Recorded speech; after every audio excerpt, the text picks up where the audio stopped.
Дараагийн мэдээг танилцуулъя.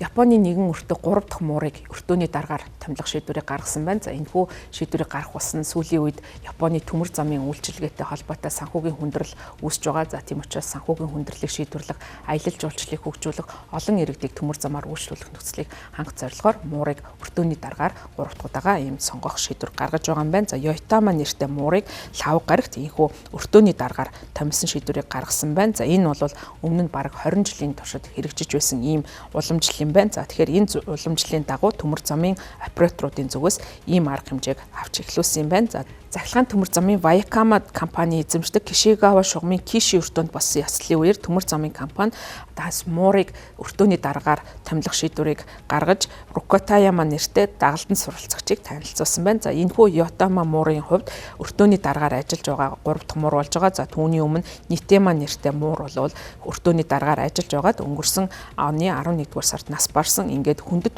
өртөөний дараагаар мөн томилогдож байгаа юм байна. За Кишигава шугам нь 2007 онд анх удаа муурыг өртөөний дараагаар томилж байсан. За тухайн үед муурын өртөөний дарга болж байсан муур нь Тама нэртэй муур байсан юм байна. За ингээд тухайн муурыг өртөөний дараагаар нэрлэж томилсны дараа улс орон даяар энэ асуудал бол анхаарал татаж санхүүгийн хувьд бол доктортой басан дотоод болон гадаадаас олон тооны зуулчдыг татаж чадсан юм байна. За энэхүү энэ арга хэмжээ нь санхүүгийн бэрхшээлд орсон орон нутгийн төмөр замын бусад компаниуд Японы даяар муур, нохой, туулай болон бусад амьтныг өртөөний дараагаар тавих хандлагыг анх удаага эхлүүлж байсан юм байна. За Ваякама мужийн Кинокава дахь өртөөний барилгын өмнө цахилгаан төмөр замын Ваякама компани ерөнхийлөгч Мицумошо Yoshima Yoitama муурын хүзүүнд бол өртөөний даргын цолыг сэлсэн медалийг зүүгээд зүүж өгсөн. За энэ үеэр бол олон нийт тааламжтайгаар алга ташин хүлээн авсан байна. За Тама муурны үеэс эхлээд муурыг өртөөний дарга байхыг шүтэн бишрэх болсон Осака мужийн